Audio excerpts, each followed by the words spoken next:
심각한 의료 대란 문제를 현장에 계신 분들은 어떻게 보고 직접 겪고 계시는지 현장의 목소리를 듣기 위해서 두 분 모셨습니다.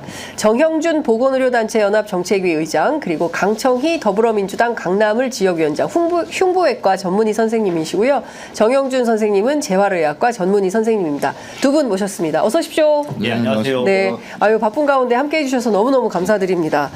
이 보통 심각한 문제가 아니어서 저희가 이건 반드시 현장의 소리를 좀 들어야 되겠다. 그래서 저희가 정형준 선생님의 경우에는 병원에 공문을 보냈습니다. 그래서 공문이 있어야만 출연이 가능하시다고 하셔서 병원이 지금 현장이 어렵기 때문에 나오실 수 없어서 저희가 감사합니다.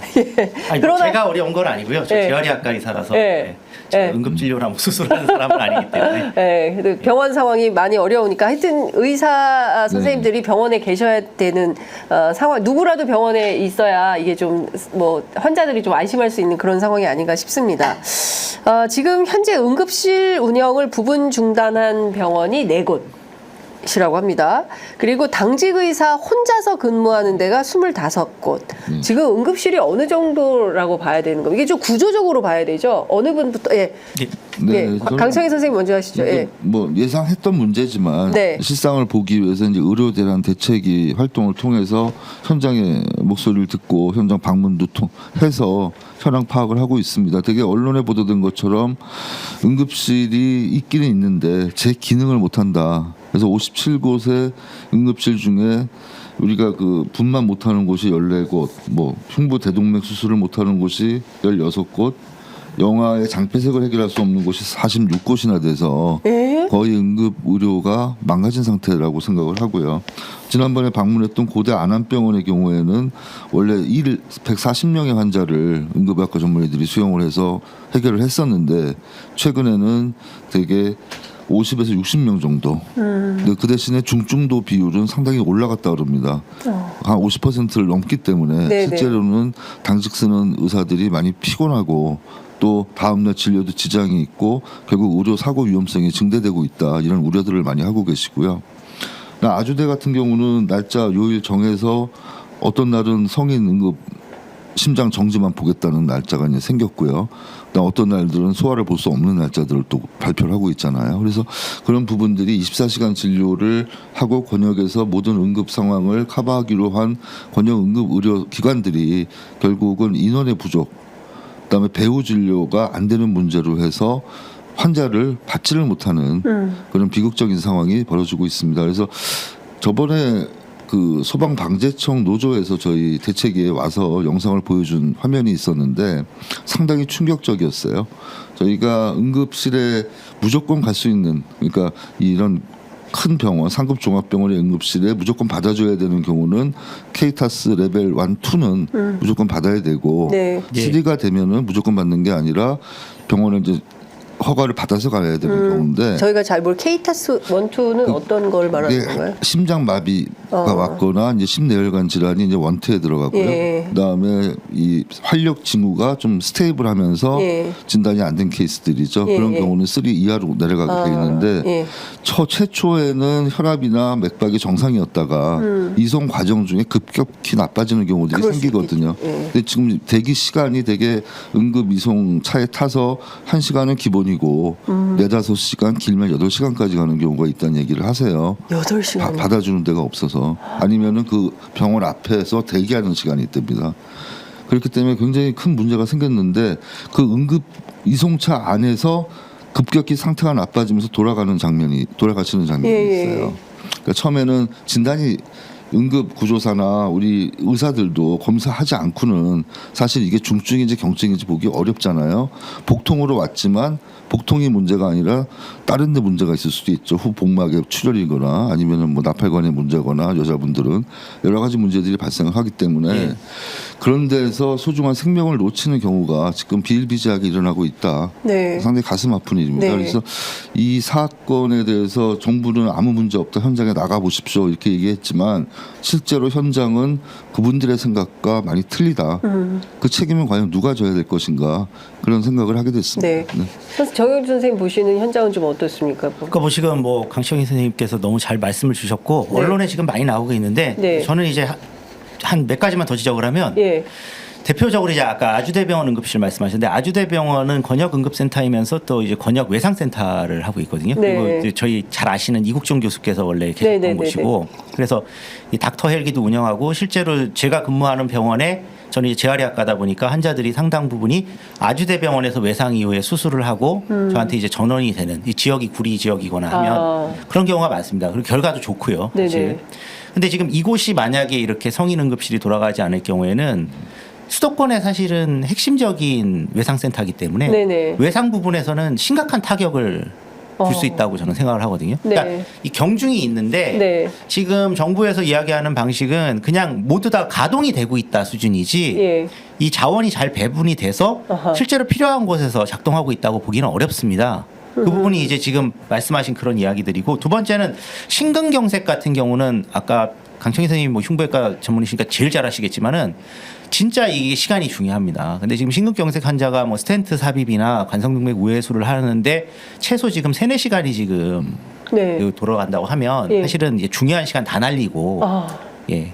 그러면 이제 그 저산소성 뇌 손상이나 이런 네. 것들이 이미 와서 예. 치료를 하고 나서도 일상생활 복귀가 거의 어렵거나 했을 때도 큰 장애가 남게 되는데 이런 부분들을 너무 지금 단순히 숫자랑 데이터만 가지고 안이하게 지금 이야기를 하고 있다고 저는 봅니다. 그냥 이게 3-4시간 뭐 1시간 돌아다니던 사람이 2시간 돌아다니고 2시간 돌아다니는 사람이 3-4시간 돌아다닌다. 과거에도 응급실 뺑뺑이 있지 않았느냐. 네. 이렇게 이야기할 수 있는 상황이 아니고요. 끝으로 제가 확인해 본 바 상황은 점점점 나빠지고 있습니다. 지금 왜냐하면 그렇게 돼서 아까 강청희 선생님 말씀하신 대로 지금 현재 일하고 있는 네. 응급의학과 전문의 그리고 그 배후 진료를 하고 있는 외과 의사들이 너무 힘들어하기 때문에 예. 지금 지금 이걸 견디다가 지금 번아웃이 되고 있는 상황입니다. 예. 그렇기 때문에 새로운 뭔가 의사 인력을 충원하거나 네. 아니면은 그 다른 자원을 이쪽으로 끌고 오지 않으면 예. 유지 자체도 지금 이런 엉망진창 상황에서 이 유지 자체도 어렵다고 예. 봅니다. 일단 근데 정부나 대통령실의 입장은 응급의료 붕괴는 거짓말이고 지금 자꾸 이런 주장을 하는 것은 네. 그 의대 증원에 반대하는 사람들이 그 논란을 좀 증폭시키는 것이다라는 것이 이제 대통령의 인식인 것 같고 그래서 이 문제를 해결하기 위해서 어제 나온 대책이 대통령실의 1급 비서관들을 전국에 있는 그 권역별 응급진료센터에 다 배치를 하겠다라는 판단이 나온 겁니다. 자, 선생님 이게 네. 대책이 어떻게 괜찮겠습니까? 의료 인력이 빠진 자리는 예. 의료 인력으로 채워줘야 대책을 세우는 것이죠. 네. 거기에 무슨 비서관 공무원들이 가서 관리 감독할 겁니까? 아니면은 감시할 겁니까? 뭐 물론 취지는 장기적인 대책 마련을 위해서 현장에 대한 조사를 하겠다는 개념으로 하는 걸로 알고 있는데 실제로 법적 근거도 좀 모르겠어요. 민간 병원에 예. 공무원이 무슨 근거로 명령서를 그러네, 받아서 진짜. 합니까? 그래서 예. 이거는 민간 병원에 왜 진짜 공무원이 그러니까요. 예. 그래서 이게 굉장히 복지부 공무원도 아니고 예. 일반 공무원들 가서 이런 감시 감독할 수 없거든요. 어. 이 원인 해결을 할 생각은 안 하고 다만 국민들 눈속임하는 전시 행정에 몰두하고 있다고밖에 보이지 않습니다. 예. 그렇기 때문에 대통령도 의정부 성모병원 가셨었잖아요. 네네네. 거기서 뭐 좋은 얘기도 들으셨겠지만 일단 그 현장을 보고 무엇을 느꼈는지가 궁금합니다. 그래서 그 부분에 대해서 일단 국민들한테 알려주시고 네. 그다음에 앞으로 어떤 대책을 세우겠다는 이야기를 해야지 무슨 추석 대책이 비서관 17명 예. 그다음에 공무원들 여기서 지자체 공무원 활용해서 전체적인 기관 관리하겠다는 취지로밖에 보이지 않기 때문에 예. 기관 관리에서 살아 있는 분, 뭐 돌아가실 분이 살아나는 건 아니지 않습니까? 예. 하루바삐 의료계와 대화를 통해서 예. 의사 인력 지금 배출돼 있는 의사 인력이 제대로 돌아와서 일할 수 있게 하는 게 정부의 대책이지. 다 현장을 이탈하게 만든 게 정부의 대책은 아니죠. 그래서 예. 굉장히 문제가 있다고 보고 있습니다. 예. 그다음에 의료 붕괴에 대한 생각이 예. 이 복지부 관료들의 생각이 잘못됐더라고요. 어떻게 예. 토론에 나와서 이야기한 거 들어보니까 예. 의료 서비스를 받을 수 없는 상황이 의료 붕괴라고 생각하고 있어요. 전혀 그렇지 않습니다. 제대로 된 처치, 제대로 된 의료 서비스를 모두 받아야 되는 게 우리나라의 법상에 그쵸. 정해진 국민의 권리예요. 국민 예. 건강권이거든요. 예. 그 국민 건강권에 침해가 일이라도 생긴다면 그때부터 의료 붕괴는 왔다고 저는 생각을 해요. 예. 그런 인식을 가지고 행정을 하니까 이런 사태를 낳지 않았나 싶습니다. 예. 선생님 어떻게 보세요? 저는 뭐 네. 저도 이 실소를 금치 못했는데 예. 저는 사실 이 대통령실에서 1급 비서관 보내는 거는 네. 의사들에 대한 심각한 지금 오판을 하고 있다고 저는 보는데요. 의사 단체나 뭐 의사협회 실패에 대해서 적대감을 드러낼 수는 있는데 네. 일선에서 일하는 의사들도 이 정부에 반대하기 위해서 환자 진료를 태만히 하고 있다. 예. 이렇게 생각한다고 저는 태업하고 있는 거 감시하겠다는 거거든요. 전형적인 태업 감시. 그렇죠. 이제 정부 기관장들이 이렇게 보내가지고 예. 감시하는 게 예. 전형적인 어떤 그 관치 행정의 어떤 측면인데. 예. 근데 이제 이런 식으로 자꾸 이야기를 생각을 하고 또 대통령한테도 누군가 그렇게 자꾸 입력을 해주는 것 같습니다. 이런 문제를 이야기하는 사람들은 의대 증원을 반대하는 이제 악마된 의사들과 그쪽을 지지하는 사람들이라고 지금 자꾸 주장을 하는 것 같은데, 근데 현실은 실제로 이렇게 벌어지고 있는데 현실과 완전히 동떨어진 이런 정보들을 가지고 이 문제를 가가지고 의사들이 열심히 진료를 안 하기 때문이라고 자꾸 주장을 하게 되면 막상 일선에서 일하는 의사들은 열심히 진짜 환자의 목숨 때문에 뭐 밤잠을 설치고 일하시는 분들은 기가 막힐 노릇이고 네. 완전 현장의 사기를 완전히 떨어뜨리는 일입니다. 이거는 당장 처리해야 된다고 저는 생각하고요. 예. 가서 거기서 할 수 있는 일이 이 비서관 분들이 감시하고 보고하는 것밖에 없지 않습니까? 그렇죠. 이분들이 간섭해서 무슨 해결을 할 수 있겠습니까? 예. 그리고 제가 또 여쭤보고 싶은 게, 그러니까 기본적으로 이런 두 분 얘기 현장에 진짜 생각해보니까 기가 막히네요. 네. 민간 병원에 공무원을 왜 보냅니까? 네. 그러니까 생각해보니까 옛날에 전두환 군부 독재 때 박정희 시절 그때 전두환 때도 아니네. 박정희 시절입니다. 때에 그 언론사에 그 뭐죠 저기 그때는 안기부가 아니라 뭐였죠? 중앙정부. 군정. 네. 예, 중앙정보부 그 사람들을 네. 파견해가지고 기사 검토하던 그런 생각이 갑자기 확 지나가는데 이거는 이 당장 처리해야 된다. 현장의 사기를 떨어뜨린다 이런 거고. 네. 군의관을 또 파견을 했었어요. 예. 왜냐하면 군의관이 그러니까 이걸 대책이라고 내놓는 거거든요. 현장의 군의관들 다 보내가지고 응급실 돌아가는 거 문제 없도록 하겠다라고 했는데 또 오늘 아침 보도를 종합해 보면 이게 우리는 응급실 근무고지를 받은 적도 없고 그리고 또 와 보니 군의관들이 또 일도 못 하는 거예요. 그러니까 뭐 차트를 쓰거나 또 의료 업무를 할 수 있는 상황이 아니어서 그냥 다시 부대 복귀를 했다. 네. 이런 보도가 또 나왔습니다. 그러니까 이것도 일종의 미봉책인데 군의관 중에도 이제 응급의학과 전문의들 몇 분 계시겠고 네. 뭐 예. 그 해당 전문의가 있을 수 있죠. 근데 이런 분들을 지금 이 병원에 파견시키는 그 근거 그게 재난 상황이라는 게 명백히 어떤 그 법적인 매뉴얼에 따라서 이루어져야 되는데 네. 그냥 배치 발령을 하는 거잖아요. 그렇게 갔을 때 군대에서 근무하는 수준 군안에 복무하는 군인 수준의 복무 있지 않습니까? 네. 그것과 병원에서 근무하는 복무 시간이나 네. 여러 가지 해야 되는 일의 책임, 네. 법적 책임 문제에 있어서 네. 업무 조정이 서로 안 되는 것이죠. 예. 그러니까 일을 병원 입장에서는 8시간 이상 일을 시키고 싶고 네. 중요한 일을 해서 책임질 수 있는 예. 시술도 시키고 싶은데 예. 군의관 입장에서는 내가 부대도 아니고 예. 파견 나와서 왜 그 일을 해야 되냐고 생각할 수 있어요. 그렇죠. 그건 뭐 누구나 마찬가지 아닙니까? 여기서 만약에 잘못된 의료 사고가 생기면 그 법적 책임도 자기 소재가 있기 때문에 그런 문제에 대해서 충돌이 있을 수 있고요. 그다음 병원에서도 그 사람이 검증이 되지 않았기 때문에 어디까지 일을 맡기겠습니까? 그렇죠. 자기가 트레이닝 시켰거나 자기랑 계속 일하던 동료 같으면 서로의 업무 분담이 돼 있을 거 아니에요. 그렇죠. 그러니까 이게 불가능한 거를 자꾸 임시 미봉책을 쓰는 게 예. 문제고요. 오히려 이 군의관과 공보위를 현장에 지금 의료 현장에 보낸다는 거는 코로나 사태 이후에 또 심각한 의료 재난 상황을 정부가 자초했다. 그렇게 정리하고 싶습니다. 정영준 선생님 말씀 주시죠. 예, 뭐 저도 다 동의하고요. 네. 근데 이제 여기서 더 네. 재밌는 점은 예. 재밌다고 하긴 너무 슬픈데 예. 공중보건이랑 지금 군의관을 상당수를 지금 상급종합병원에 지금 파견해서 병동관리의사 등을 지원하고 있거든요. 예. 그래서 지금 추가 차출을 한 셈인데 이렇게 보낸 사람들이 당연히 응급실이나 아니면은 뭐 중환자실이나 아니면 중환자 수술에 들어가지 못하는 이유는 강청희 선생님이 흉부외과 전문이라서 제일 잘 아시겠지만 이게 팀워크로 원래 이런 중환자 진료라든가 응급 진료는 예. 운영이 되거든요. 예. 개인이 혼자 할 수 있는 거는 주로 이렇게 경증이라고 소위 이야기하는 외래 진료나 아니면은 네. 이미 다 진단이 되고 수술이 끝난 병동 관리 같은 것들을 할 수 있지 않습니까? 네네네. 그러니까 이 응급실을 애초에 이렇게 그 군의관이나 공중보건의를 동원하지 않았던 이유가 병원마다 있었는데 예. 이게 너무 상황이 안 좋으니까 정부가 사실은 임기응변으로 예. 선전용으로 지금 이건 했다고 보고 선전용이다. 예, 가능하지 않은 이야기입니다. 이게 하나만한 이야기고 이게 예. 마치 아픈 사람 있으면 전세기 태워서 그 해외에 보내시겠다고 하는 우리 차관님 말씀이랑 똑같은 네. 이런 전형적인 그냥 면피용 물건입니다. 근데 진짜 실제로 네. 그 수술방에서 어떤 일들이 만약에 수술방에서 이제 팀워크를 갖춰서 일을 하는데 갑자기 군의관이 들어왔어요. 네. 그러면은 그 사람 뭘 할 수 있어요? 일단 처음에는 견학을 시키겠죠. 견학? 여기서 어떤 일이 벌어지고 있는지 예, 어떤 시스템으로 돌아가는지 몇 주 동안 견학을 시킬 거고 예. 그다음 당신이 같이 일하고 싶은 마음이 있으면 예. 스크럽을 들어와라 예, 예. 조수로 들어오라는 예, 예. 거 아닙니까? 예. 손이 맞겠습니까 서로? 예, 그러니까. 이 사람도 전문이 이 사람도 전문이고 자기 수술 방식이 또 있고. 그러면 A라는 만약에 교수 밑에서 예. 이분도 이미 전문의를 확보하고 예. 군의관으로 갔는데 네. 그분의 오더를 따를 이유도 없고 그러네요. 서로 충돌이 생기죠. 예. 예를 들어서 취직을 만약에 했다 그러면 네, 네. 그래도 A, B의 어떤 관계가 설정이 되고 예, 같이 예. 협업해서 일할 수 있지만 예. 그런 상황이 아닌 단계에서는 상당히 불가능한 걸 지금 하라고 얘기하는 겁니다. 그러니까 지금 이게 진짜 오늘 두 분 선생님 안 모셨으면 어떡할 뻔했나라는 생각이 들 정도로 시청자 여러분들 지금 막 12,000분이 넘는 분들이 함께하고 계시는데요. 지금 상황이 이런 겁니다. 이런데 정부가 내놓는 대책이라는 것이 기가 막힌 거네요. 그래서 지금 선전할 때입니까?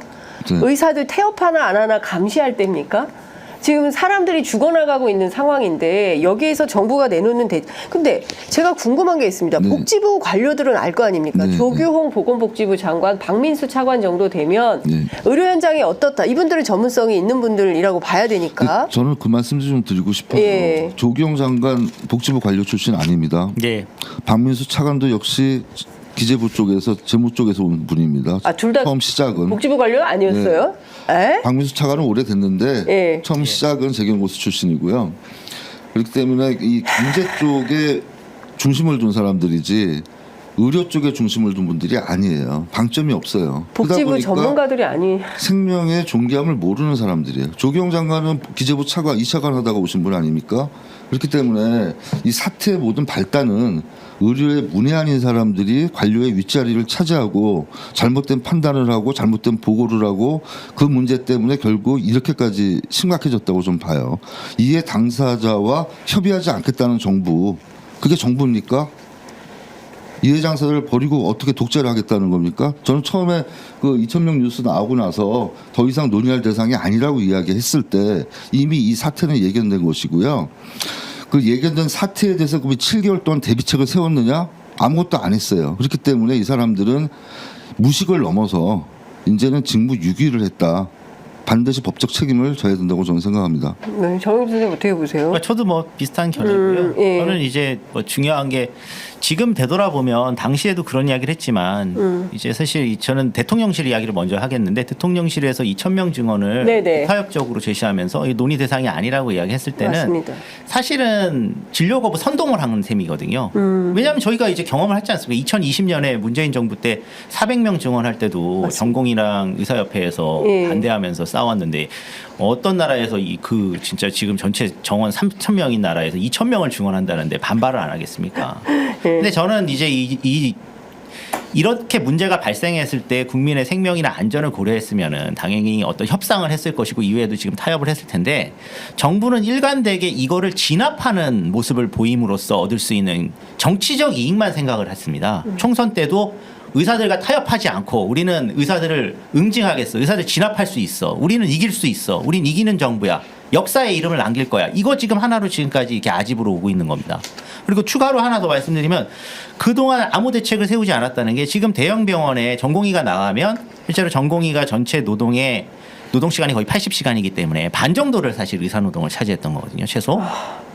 그러면 이 반을 진짜 지금 복지부 차관 나와서 걸핏하면 요즘에 하신 이야기가 응급실에 경증 환자 가지 말라는 거 아닙니까? 그렇죠. 그럼 대형 병원의 경증 환자 진료 역량을 줄이고 당직 쪽으로 중환자나 이쪽으로 이 자원을 배분을 해야 될 거 아닙니까? 네.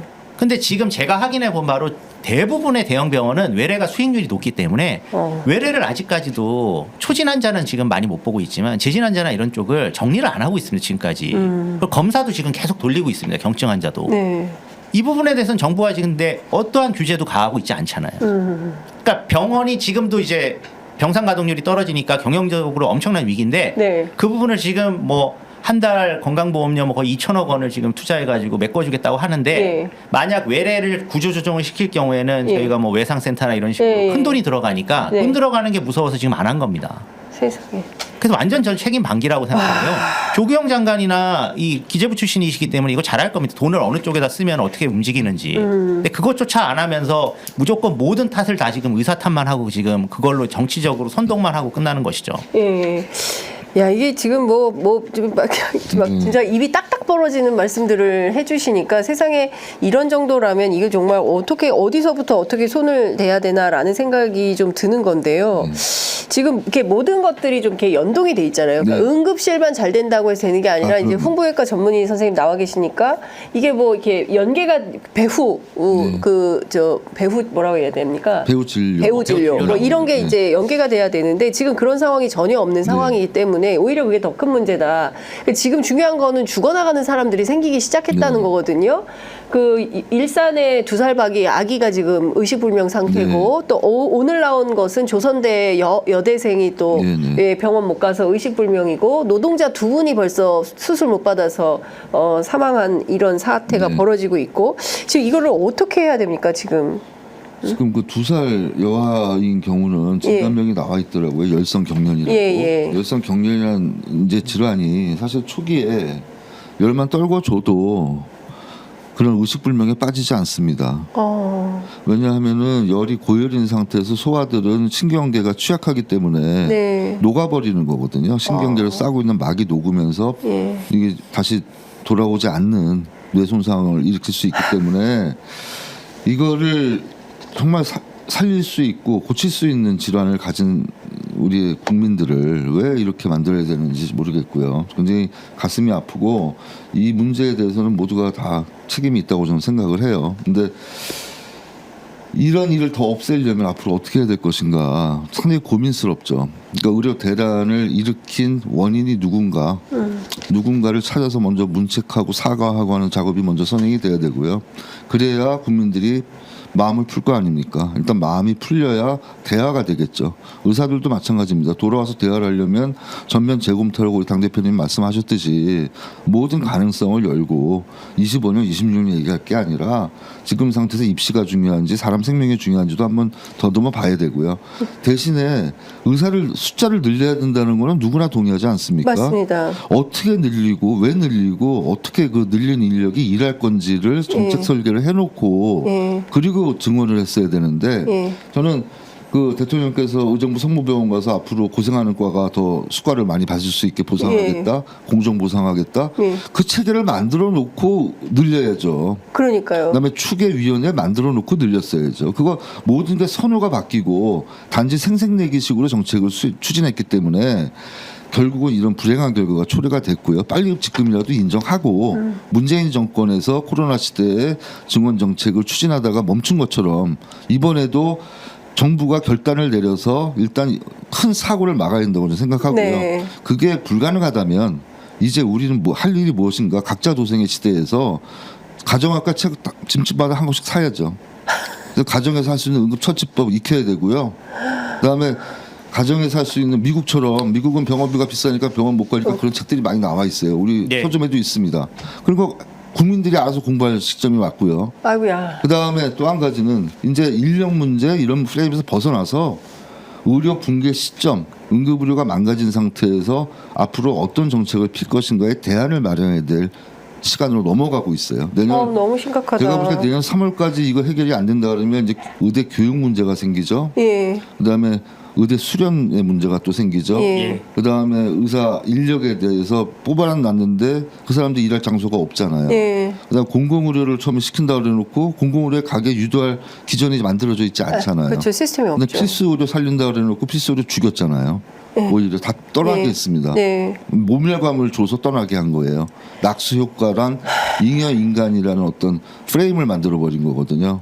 그러니까 자부심과 사명감으로 일하는 흉부외과 의사들 12명밖에 남지 않았습니다. 전국에. 요번에 배출되면 6명 이하로 떨어진다 그래요. 그렇기 때문에 이런 의료 공백이 4, 5년의 의료 공백을 대비한 정책들을 이제 보건의료 파트에서 만들어야 되는데 결국은 OECD 7.8명이라는 의사 기준 따라가다가 OECD 기준의 진료 대기 시간 그다음에 의료 접근성이 더 낮아지는 그런 불행한 사태를 맞게 됐고 오히려 추구했던 공공의료나 필수의료는 기대할 수 없다.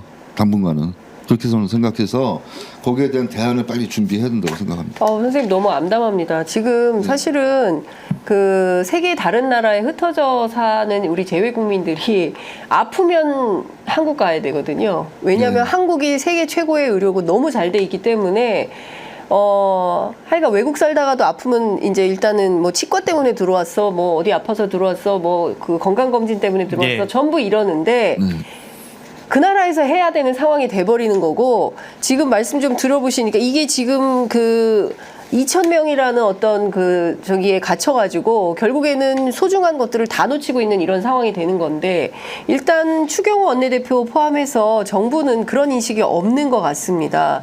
오늘 오전에도요, 원내대책회의에서 지금 이거는 추경호 원내대표가 뭐 근데 입장을 좀 바꾼 건데요. 지금이라도 2026학년도 의대 증원을 포함한 의료개혁 문제에 대해서 얼마든지 열린 마음으로 원점에서 논의할 수 있다는 것이 정부와 당의 입장이다라고 얘기를 하곤 있습니다.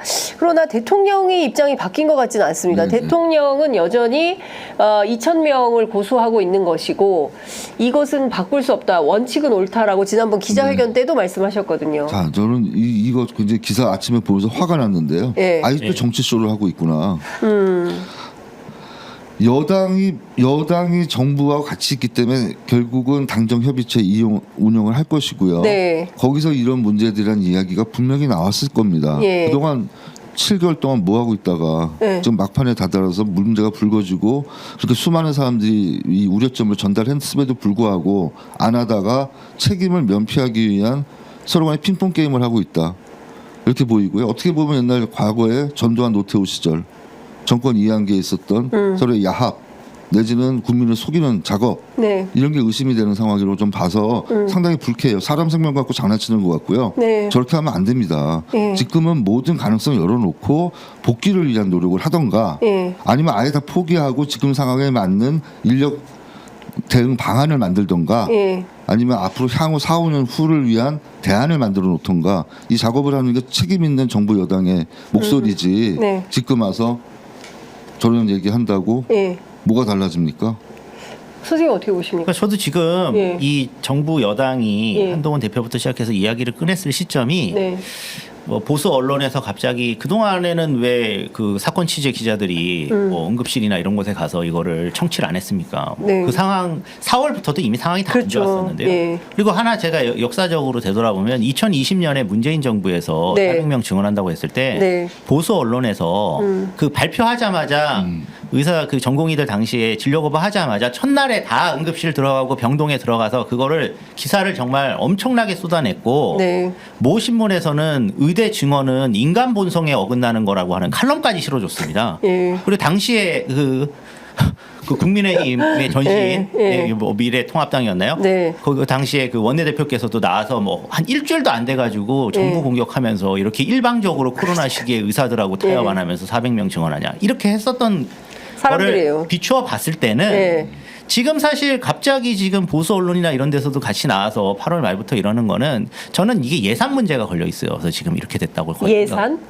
왜냐하면 이제 이 막대한 예산이 들어갑니다. 네. 지금 강청희 선생님이 정확하게 말씀하신 대로 인력 구조 조정을 하고 네. 4, 5년 뒤에 대안을 마련하려면 현재는 상대적으로 상당히 저임금인 전공의를 예. 이렇게 80시간씩 굴려가지고 사실 이런 한국의 의료 시스템 운영한 거 아니겠습니까? 예. 그러니까 이제 이 부분을 뭐 피해 간호사로 대체하는 것도 한계가 있고요. 예. 그리고 앞으로 향후 전문의가 이제 또 그러면 양성이 안 되니까 이걸 다 조율을 하려면 예. 한동안은 이런 저희의 시스템을 지금보다 낮은 수준에서 유지하기 위해서도 막대한 지원금이 들어가게 됩니다. 근데 이제 그 금액에 대해서 계산을 대충 해봤을 거라고 저는 봅니다. 재정 정부가. 관료들이. 네, 재정 관료. 거기에 대해서 재정 관료들이 이미 지금 겁을 예. 먹었을 거라는 것이 제 생각이고요. 예. 그 본인 이야기는 엄청 든다는 거죠. 세금이. 그렇죠. 지금 5월인가 6월에 이미 정부에서 건강보험 재정 중에 지금 1,886억 쓰고 있지만 예. 정부의 일반에게 쓰는 부분에 대해서 기재부가 6월에 이미 예. 반대 의사를 밝혔습니다. 지금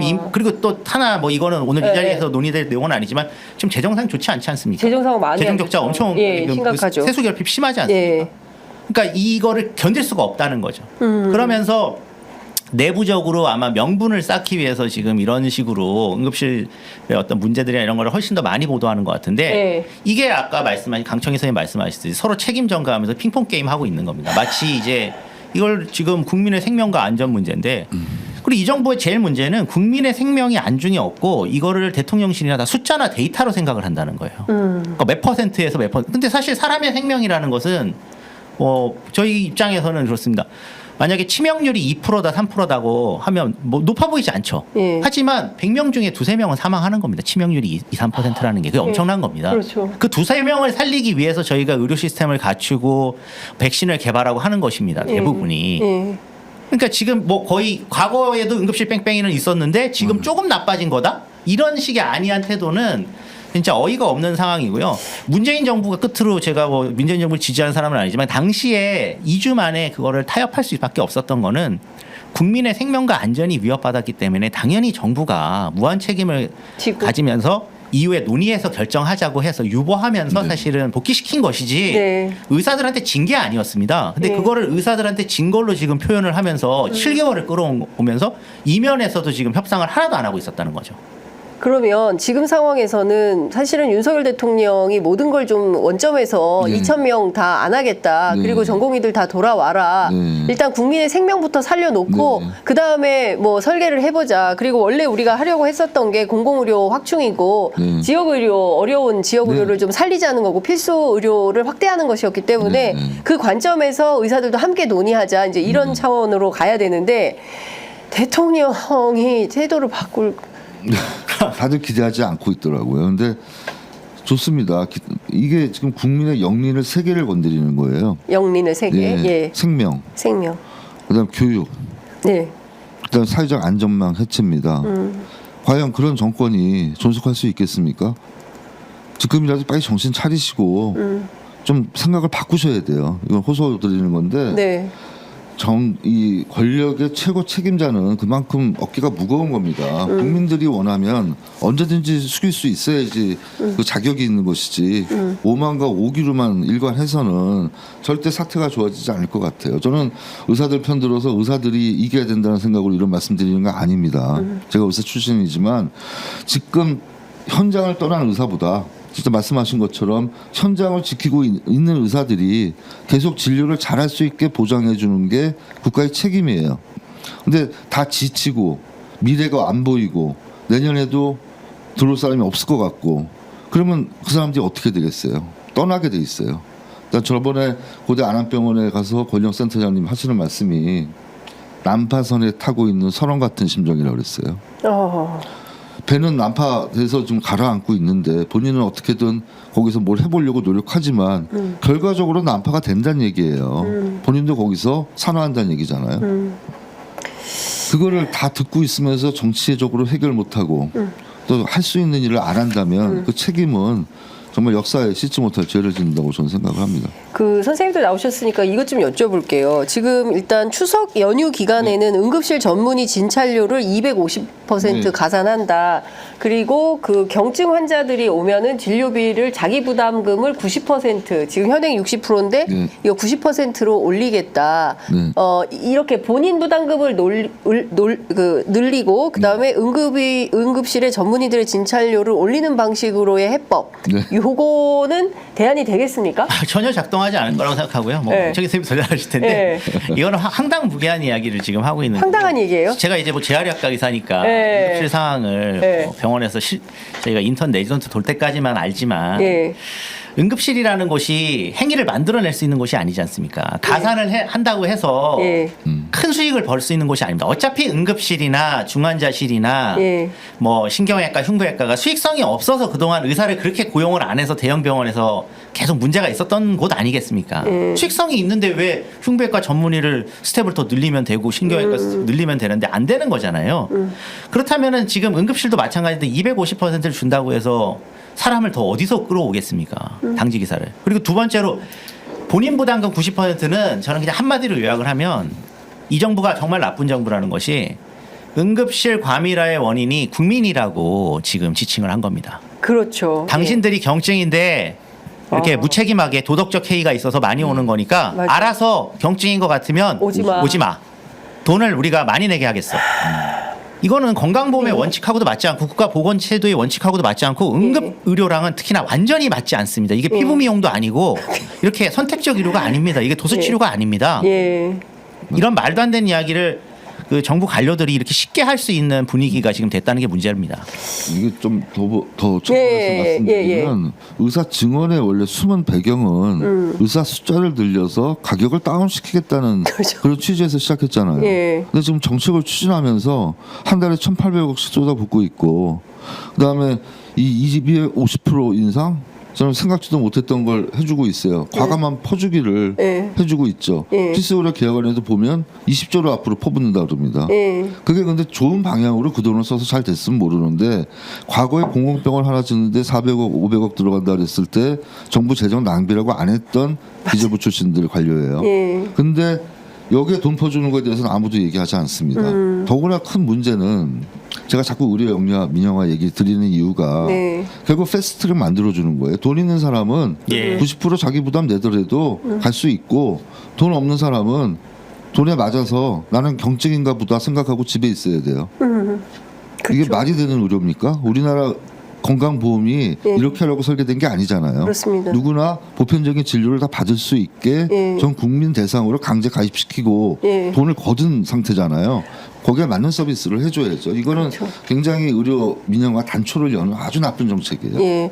사실 그 급여에 책정되어 있기 때문에 의료보험료가 뭐 나는 1년에 병원 한 번도 안 가. 뭐 이런 사람들도 보험료는 다 내고 많이 냅니다. 그리고 소득에 따라서 보험료를 또 많이 연계를 해서 많이 내고 있기 때문에 이것은 모든 국민이 보편적으로 건강보험에 따라서 의료 서비스를 언제 어디서나 받을 수 있게 차별 없이 대통령도 그 얘기 했더라고요. 차별 없이 받을 수 있도록 해라. 근데 이렇게 되면 차별이 생기는 거죠. 아니, 당장 90%의 자기 부담금을 내고 갈 수 있는 사람과 90%의 자기 부담금이 내면은 못 가. 이런 선택을 하는 분들이 생길 수밖에 없는 거 아니겠습니까? 현장에서. 그러니까 지역으로 살리겠다는 게 건강 형평성을 유지하자고 살리겠다는 거잖아요. 그렇습니다. 근데 응급실 가는 것조차 차별을 받고 형평성이 보장되지 않는다면 그게 무슨 건강보험이 필요한 의료입니까? 아니 그리고 내가 경증인지 중증인지 환자가 어떻게 합니까? 뭐 알 수 없는 건 아니 너무 피가 철철 나도 경증일 수 있고요. 피가 하나도 안 나도 중증일 수 있는 겁니다. 전화를 걸 수 있으면 경증이라고 얘기하잖아요. 나는 난 그 진짜 실소를 그만하지 못하겠어요. 근데 그런 사람들이 지금 보건의료 정책에 지금 총사령관 사령탑에 있는 건데 이분들부터 먼저 정리해라라는 게 어떤 그 국민들의 요구, 정치권의 요구인데 그 생각에 대해서는 일도 없는 것 같다라는 생각이 좀 듭니다. 그 오늘 아침에 속보가 하나 나오기를 한동훈 대표가 여야 정의 이렇게 4개 대표가 모여서 협의체를 만들고 좀 대화를 해보자라고 제안을 했습니다. 그거는 이재명 당대표께서 또 하셨죠. 원래 했던 제안 내용이고요. 의만 들어가서는 안 되고 사실 시민사회도 같이 참여를 하는 이런 대타협이 이루어질 수 있는 협의체를 국회에 구성하자는 게 민주당의 오랜 입장이죠. 인력 정책을 그렇게 해서 일단 이 사회적 합의를 이뤄내서 이번 위기를 넘겨야 그 다음 단계를 설계할 수 있기 때문에 반드시 필요하다고 생각하고요. 국회에 그런 조직이 위원회가 만들어진다면 이 사태의 본질, 이 사태가 일어난 배후 원인 그것까지 같이 조사하는 기능을 발휘해서 반드시 국민 앞에 소상히 보고드려야 된다고 생각합니다. 네, 시민단체까지 포괄해서 함께 뭐 하자 이러면 또 정부 여당이 안 받는 거 아닐까요? 아니 뭐 저는 강청희 선생님 말씀이 사실상 합리적이고 온당한 말씀인데 이런 테이블을 근데 사실 시민사회에서 참여하기 위해서는 사실 지금도 뭐 시민사회라는 명분으로 정부 각종 위원회에 친정부 시민사회 단체들을 막 지금 다 교체해서 집어넣고 뭐 이러고 있습니다. 뭐 그 어떤 끼워넣기 식으로 하고 있는데요. 근데 이제 중요한 거는 아까 말씀하신 그 부분입니다. 이게 추계위원회도 사실 안 만들었었다는 거고 연구 용역도 한 적이 없다는 겁니다. 사실 2,000명을 하기로 했으면 2,000명 연구 용역을 작년에 했어야 되거든요. 그렇죠. 그러니까 이런 거 하나 지금 데이터가 없는 정부가 정치적 목적으로 이걸 했던 것에 대해서 먼저 밝혀져야 시민사회의 명분도 있고 참여의 어떤 의미가 있습니다. 그냥 이거를 지금 들러리식으로 문제 해결을 위해서 시민사회에 들어오라고 하면 사실 이거 뒷수습하라는 것밖에 안 되는데 네. 명확하게 어떻게 해서 이렇게 꼬리가 몸통을 흔드는 이런 말도 안 되는 일이 벌어졌는지에 대해서는 선생님, 먼저 밝혀야 될 것 같습니다. 예, 지금 속보가 나왔는데요. 대통령실에서 의료계가 합리적인 안을 제시하면 2026학년도 의대 정원 제로 베이스에서 논의가 가능하다. 대통령실에서는 여야 의정 협의체 긍정적이고 의대 정원 합리적 안 제로 베이스에서 논의가 가능하다. 그리고 대통령실에서 입장 나왔습니다. 보건복지부 장차관 경질 전혀 검토하고 있지 않다. 예. 이건 제가 한 말씀만 드리면 동일한 입장입니다. 제가 가장 충격을 받았던 사실 시점은 4월 1일이었습니다. 4월 만우절에 1일. 우리 윤석열 대통령께서 국민담화 하신다 그래서 이제 좀 뭔가 타협적인 안, 개방적인 안을 제시할 줄 알았는데 그날 처음부터 끝까지 일관되게 2,000명이 맞다고 이야기를 하신 거 아니에요? 본인이 네. 무슨 다 이게 받아 쓰신 건데. 근데 그때 했던 이야기가 뭐냐면 본인은 열려 있다. 네. 의료계가 합리적인 단일화안을 만들어 오면 언제든지 논의할 수 있다였습니다. 근데 이거는 하나만한 이야기인 게 의료계라고 이렇게 지칭을 하지만 지금 진료 거부를 하고 있는 거는 전공의들이고요. 미래에 대한 어떤 불확실성, 그다음에 그런 지금까지 저임금 네. 고통에 대한 보상 문제, 그리고 앞으로의 의료 체계 이런 것들이 지금 압박을 주고 있기 때문에 당연히 지금 집단적으로 이탈을 한 건데 이게 각자 이해관계가 다 다르지 않겠습니까? 그렇습니다. 예. 그리고 지금 뭐 보정심이나 이런 곳에서도 중소병원장들 중에 상당수는 뭐 엄청나게 뭐 3,000명씩도 늘리자고 주장했다는 거 아닙니까? 그러니까 네. 서로 다 입장이 다른데 네. 이야기는 너희 입장 다른 거 다 알고 있어. 근데 단일화란 만들라는 거는 단일화는 못 만들지. 우리는 갈 길 가겠다. 이야기라서 정말 나쁜 정부입니다. 이런 이야기 계속하면서 윤석열 정부는 뭐 역사에 의사를 증언했던 정부로 이름을 남기는 걸로 국민들은 다 죽고 이렇게 가겠다는 걸로 저는 읽힙니다. 선생님 어떻게 보십니까? 뭐 하나도 변한 게 없다는데 동의하고요. 저 원래 나왔던 이야기고 네. 지금 싸워서 이기겠다는 생각밖에 없는 정부하고 무슨 대화를 하겠습니까? 네. 지금 통일해서 갖고 와라. 통일해서 갖고 올 책임이 누구한테 있습니까? 그 통일안을 만들 책임은 정부한테 있습니다. 그렇죠. 근데 의료계도 책임을 미루는 거거든요. 그럼 너무나 보이는 이야기이기 때문에 대통령실의 참모들부터 바꿔야 된다. 저는 그렇게 생각해요. 저런 멘트를 어떻게 국민 앞에 내놓습니까? 지금 이 상황에서. 예. 자, 오늘 갤럽 여론조사 나오는 날인데요. 대통령 지지율은 이렇게 제가 보기에는 이게 조금 좀 많이 걸릴 것 같아요. 제가 보기에는 아마 추석 이후 되면 더 많이 흔들릴 것 같은데, 긍정평가 23% 지난주와 같습니다. 부정평가는 1%포인트 올랐습니다. 67%로 올랐습니다. 긍정 23 전주와 동일하고요. 부정 67 전주에 비해서 1%포인트 상승했습니다. 부정평가 요인 보겠습니다. 의대 정원 확대가 플러스 9% 돼서 17%로 1위를 기록했습니다. 그동안 계속 경제, 민생, 물가가 1위를 석권했었는데 이번에는 의대 정원 확대가 17%로 제일 위로 올라와 있다는 말씀 드리겠습니다. 그러니까 이 응급실 의료 대란이 상당히 심각하게 문제가 좀 되고 있다. 라고 볼 수 있을 것 같고요. 덧붙여서 앞서 이제 선생님께서 말씀 주신 대로 이거는 의료 민영화, 영리화하고도 관련이 돼 있다라고 말씀을 좀 주셨어요. 지금 이 정부는 공영방송도 그렇고 YTN 벌써 그렇게 유진이라는 회사에 넘겨버렸고요. 우리 가장 국민들이 소중하게 생각하는 이 건강보험마저도 이렇게 무력화시키는 방식으로 민영화를 하려고 한다면 이거는 이대로 둘 수는 없을 것 같은데 선생님 어떻게 보십니까? 저희가 모니터를 더 열심히 해야겠죠. 근데 네. 이미 정책 발표 나온 내용들을 보면 네. 문제는 건강관리 서비스에 대한 주체. 그게 공적 주체가 없는 상황에서 사보험 시장에 건강관리 서비스를 넘겨주려는 시도가 여러 차례 있어 왔죠. 네. 지금도 역시 데이터 관리를 법을 통하지 않고 가이드라인으로 얼마든지 줄 수 있는 건강보험의 빅데이터를 활용할 수 있는 그런 길을 자꾸 터놓고 있거든요. 그건 뭐 그 산업적인 측면에서 어느 정도 할 부분은 있겠지만 그래서 이런 것들이 급격히 지금 진행하려는 의도가 보이고 또 한 가지는 의사들을 많이 뽑아서 인건비를 싸게 한 다음에 영리병원 만들어서 활용하겠다, 사무장병원 허용하겠다 이런 이야기 나올 수 있는 거 아닙니까? 얼마 전에 무슨 인권위원장인가 청문회 과정에서 안창호. 고려할 대상이라고 이야기했죠. 법으로 이미 못하게 된 건 무슨 고려를 합니까? 나는 그런 사고들이 자꾸 나오는 이유를 잘 모르겠고요. 예. 또 한 가지는 이 인력이 이제 과연 유출이 되는데 의료 인력들이 우수한 의료 인력은 우리 국내 상황이 너무 싫기 때문에 해외로 나가려고 그럴 것이고 네. 그러면 나가는 인력을 대체하기 위해서는 외국에 또 인력이 들어와야 되는 되잖아요. 문제가 예. 생기거든요. 안보 문제도 생기고 외교 문제도 생기고 예. 국방 문제까지 이어집니다. 예. 그렇기 때문에 다각적인 검토가 선행이 되고 이루어졌어야 되는데 네. 그런 거 없이 무작정 추진하다 보니까 당장 내년에 군의관 공백이 생기죠. 그 부분도 굉장히 큰 문제예요. 사실 우리나라 같은 건 분단 국가이기 때문에 준전시 상상 아니에요. 네. 휴전 상태이기 때문에 군의관을 반드시 갖고 있어야 되는 나라예요. 예. 그 인력 어디서 뽑을 겁니까? 그러네요. 그다음에 뭐 제대 안 시킬 겁니까? 예. 3년 지난 사람. 예, 예.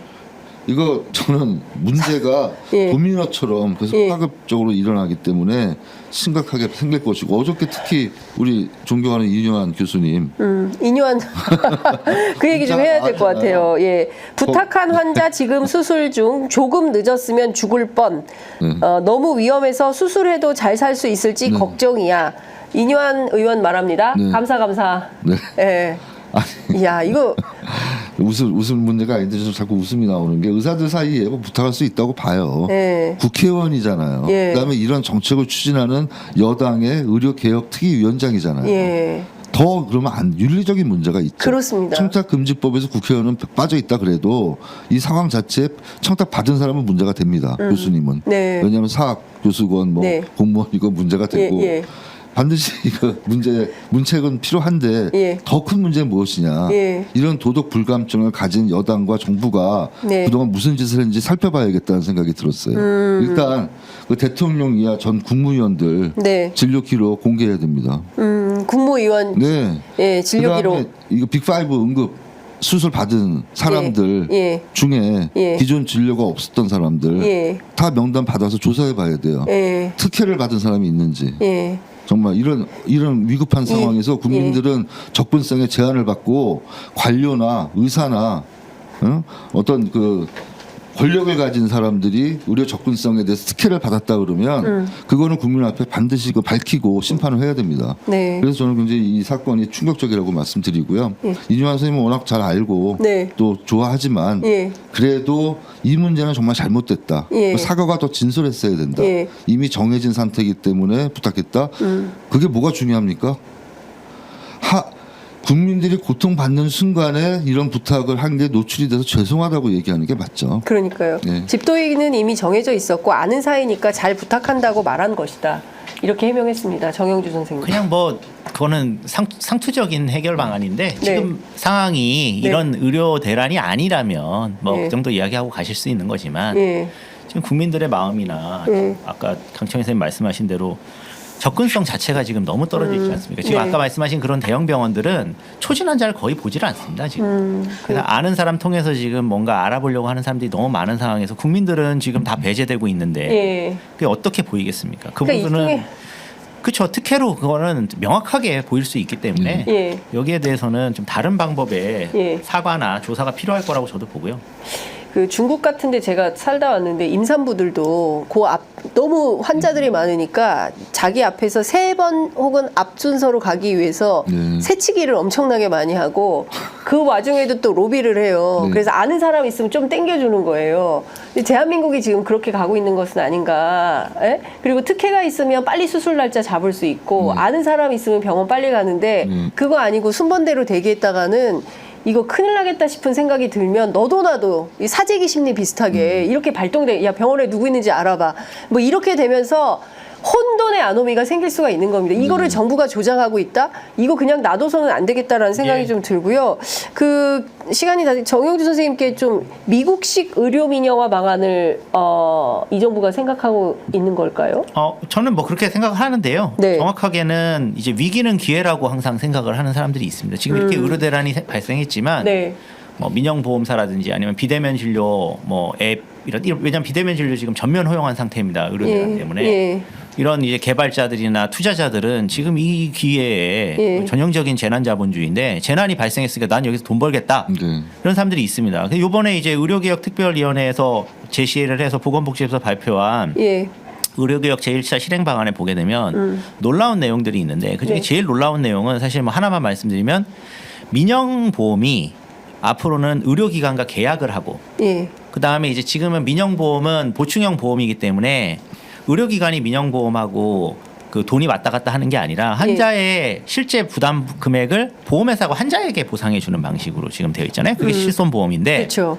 그 부분을 아예 민영보험이 의료기관과 행위나 이런 것들은 가격 그다음에 이게 심사 이런 걸 해서 직접 돈을 주겠다. 이게 직불제라고 보통 말하는 건데요. 예. 요거는 이제 건강보험이 지금 하고 있는 거거든요. 그렇죠. 건강보험이 하고 있는 거랑 동일한 모델을 민영보험에게도 허가해 주겠다는 이야기를 아주 구체적으로 버젓이 이 실행 방안에다가 담았습니다. 정부가요?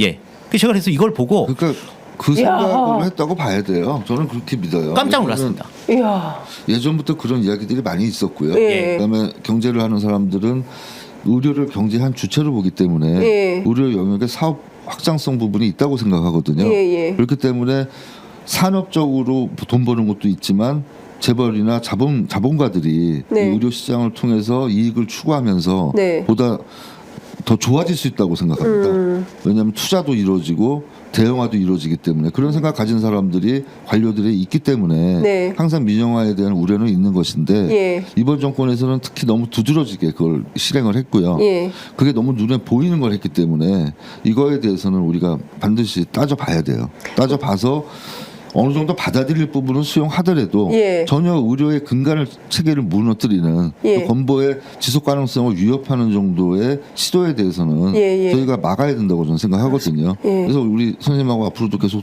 대화하면서 이거는 반드시 우리 같은 사람들이 알고 있는 사람들이 막아야지 예. 이런 내용 모르고 있는 분들이 대부분이에요. 그 저도 몰랐습니다. 네. 저도 몰랐고 지금 이런 상황으로 가면은 사실 대한민국이 그동안 의료 공공성을 상당히 확보해 놓고 이거 우리 자랑이었거든요. 예, 국민들이 정말 대한민국은 건강보험 하나는 정말 건강보험 하나만 있으면 내가 예방적 차원에서 그리고 혹여라도 아파서 중증 질환에 걸리더라도 건강보험 하나로 다 돼. 앞으로는 더 좋아질 거야라고 생각했는데 이게 다 무너지고 뭐 앞다퉈서 민간보험, 민영보험 가입하지 않고 실손보험 없으면 이거 큰일 나겠네라는 세상으로 가면 이거는 기업들만 그렇죠. 돈 벌어주고 말씀하신 대로 재난자본주의자들이 판을 치는 상황이 되는 거죠. 이 부분과 관련해서 구체적인 이야기를 좀만 더 드리면 네. 사실 이제 의료개혁 특별위원회 자체가 이름은 의료개혁 특별위원회인데 사실 이게 지금 계약위원회로 지금 바뀌고 있고 의료계약위원회. 예. 예. 특히나 여기에서 뭐 지역의료나 공공의료 1차 의료 이야기는 다 빠져 있고 상급종합병원에 뭐 가산수가 주는 부분이나 뭐 이제 의료사고와 관련해서는 좀 논의를 하고 있습니다만 네. 이런 민영보험사 손보사랑 지금 생보사가 이 위원회에 소위원회에 다 들어가 있습니다. 협회가. 이게 무슨 국민들하고 무슨 상관이 있습니까? 그분들 다 비즈니스 하는 전부 다 사람들인데. 기업 이익에만 골몰하는 사람들이 그리고 이제 많으니까. 의료개혁특별위원회 위원장이신 이제 뭐 개인을 제가 뭐 지칭해서 하긴 그렇지만 노현웅 위원장께서는 원래 제약바이오 협회장이셨고 더 나가서는 원래 관료 출신이시고 예전에 이제 식약청장 출신이지만 그렇죠. 이게 맥락상 보면 이명박 정부가 출범했을 때 청와대에 보건복지 비서관이었습니다. 노현웅 씨가. 근데 이제 2008년 이명박 정부 시절을 기억하시는 분들이 있을 텐데요. 그때 이명박 정부에서 인수위원회에서 예. 바로 이야기한 이 당연지정제를 폐지하고 민영보험을 활성화하겠다. 네. 그러니까 사실 미국식으로 하겠다. 두 번째가 영리병원 허용하겠다. 이 두 가지를 해서 당시 사람들이 생각하실 때는 광화문의 그 쇠고기 촛불, 네, 휘반대 네, 네. 촛불 때 그것 때문에 모였을 거라 생각하지만 실제로 많은 사람들은 당시에 그 의료민영화에 대한 그 어떤 이명박 정부의 주장 때문에 거기 나온 사람도 많았습니다. 네. 그래서 2008년 그때 6월에 이명박 대통령이 갑자기 그 담화를 하면서 의료민영화 없다. 건강보험 지킬 거다라고 하면서 다 철회된 겁니다. 근데 그 안을 짤 때 같이 했던 사람들이 지금 여기 다시 재등장을 했다는 점에 대해서 네. 저희가 좀 확인을 하고 네. 진짜 이건 두 눈 부릅뜨고 봐야 됩니다. 그러니까요. 그 지금 이게 뭐 보통 따져 물어야 될 게 한두 가지가 아니고 이 의료개혁과 관련해서는 정말 깊이 있게 저희가 기획을 해서라도 말씀을 좀 여러 차례 나눠서 좀 들어봐야 되겠다라는 생각이 좀 듭니다. 지금 뭐 상황이 워낙 엄중해서 저희가 뭐 다 다룰 수는 없지만 그리고 끝으로 선생님들께 한 말씀씩 듣고 마무리를 좀 해야 될 것 같습니다. 시간은 좀 다 되긴 했습니다. 네. 강청희 선생님부터. 국민 여러분들 걱정이 굉장히 크시겠죠. 근심도 많고 아프지 말자. 뭐 인사가 요새 바뀌었다 그러지 않습니까? 밥 먹었냐 해서 어디 아픈 데 없냐로 다 바뀐 상황인데 이런 상황을 만든 책임이 저는 정치권에도 있다고 봐요. 그래서 뭐 여야 가리지 않고 이건 뛰어들어서 반드시 해결할 책임이 정당들에게 다 있고요. 그다음에 최고 권력자에 대한 책임 묻는 문제는 차후고 일단은 소중한 생명을 지키는 그런 노력들을 다 해야 되는데 그런 노력들이 좀 부족하지 않았나 싶어서 좀 아쉬운 점은 있습니다. 또 한 가지는 지금 현장에서 일하고 있는 의료진에 대해서 우리가 좀 다시 한번 생각해 봐야 됩니다. 우리 코로나 대구에 생겼을 때 누가 뛰어갔습니까? 다 의사들 자원에서 뛰어갔어요. 그다음에 평택 그 박예병원에서 저도 근무했었어요. 그 코로나 발생했을 때 의사들 돈 벌기 위해서 간 거 아닙니다. 다 자기 안전을 다 버리고 그래도 환자 살리겠다고 뛰어간 사람들이에요. 그런 사람들을 굳이 범죄자로 돌리고 그걸 무슨 압수수색을 통해서 잡아넣겠다는 이야기하고 비대위도 구성 못하게 하고 노조도 할 수 있는 이야기를 의사협회는 못하게 하는 이런 정부가 과연 의사들에 대한 생각이 무엇인지 궁금한데 국민들 여러분만큼은 현장에서 일하고 계시는 의료진에 대해서 정말 좀 따뜻한 마음으로 같이 그분들이 고생한다는 점을 좀 이해해 주셨으면 좋겠고요. 이번 추석 많은 걱정은 됩니다만 그래도 의사들이 또 버틸 거라고 저는 생각합니다. 초인적인 힘으로 버틸 텐데 이걸 버티고 난 다음이 더 문제예요. 응급실 무너지고 응급실을 커버하는 배후 진료가 무너지면 적절한 치료 시기를 늦춰서 문제가 생기는 알지 못하는 환자들은 본인이 알 수 없는 의료적인 피해를 많이 보게 됩니다. 그런 상황이 오기 전에 빨리 사태가 수습되길 바라고 저도 당의 의료 대란 대책위 위원으로 열심히 활동해서 그런 노력을 열심히 더 하겠습니다. 네, 감사합니다. 네, 정영주 선생님 말씀 듣겠습니다. 네, 저는 뭐 지금 강청희 선생님 말씀 다 동의하고 너무 좋은 말씀이시고요. 사실 의료라는 게 이게 숫자나 데이터가 아니고 이게 사람과 사람이 만나는 서비스이기 때문에 뭐 이제 진료실에서 의사가 어떤 정치적 성향이 어떻게 됐던 간에 아니면 이 의사 증언안에 대해서 어떤 입장을 갖고 있던 간에 의사는 어쨌든 간에 환자한테 최선의 진료를 하고 환자를 살릴 수 있는 거를 배워서 여기까지 와서 하고 있는 거 아니겠습니까? 그래서 이런 서비스를 제공하는 사람들을 너무 악마화하는 거는 그거는 옳지가 않습니다. 우리 사회에서 필수 서비스를 제공하는 사람이고요. 이거는 기계나 AI나 데이터 숫자가 해결해 줄 수가 없습니다. 그리고 그런 문제를 알기 때문에 10년 넘게 수련해가지고 우리 사회에서 사실 필요한 사람들로 존경하면서 그동안 이 시스템을 어쨌든 간에 유지했던 건데 지금이라도 의료 정책은 다양한 방법으로 논의할 수 있고 의사도 어떤 식으로 늘려야 될지 할 수 있지만 이제 의사를 너무 이렇게 악마화하고 의사 때리기를 하는 방식은 앞으로 향후에 그러면은 어떻게 되겠습니까? 지금 이 전공의들이 한 20-30년 동안 앞으로 또 한국에서 의료를 책임지고 현장에서 진료를 하고 저도 진료를 해야 되는데 이렇게 사회적으로 매장하듯이 이렇게 공격해가지고 무슨 기득권 지키는 뭐 거기에 뭐 화신처럼 카르텔처럼 이렇게 포장하는 거는 옳지 않고요. 최대한 지금 빨리 정부가 만나가지고 이 문제를 해결해야 됩니다. 네. 아, 답답합니다. 어쨌든 대통령은 2,000명이 왜 2,000명인지조차도 정확하게 설명이 안 되고 이제야 추계위원회 만들겠다 연구용역도 한 번도 한 적이 없다고 하고 국민들은 답답하고 현장의 의사들은 없고 여러분 아프지 마십시오. 다치지 마십시오. 네, 특히 연휴가 다가오고 있기 때문에 더 크게 걱정이 되고 댁내에 또 어린아이 혹은 또 노인분들 계신 분들 얼마나 걱정이 많으시겠습니까? 건강하십시오. 예, 오늘 두 분 말씀 너무 잘 들었고요. 저희가 조만간 또 기획을 한번 해서 또 모시도록 하겠습니다. 정말 말씀 잘 들었습니다. 선생님 감사합니다. 두 분. 네, 고맙습니다. 네.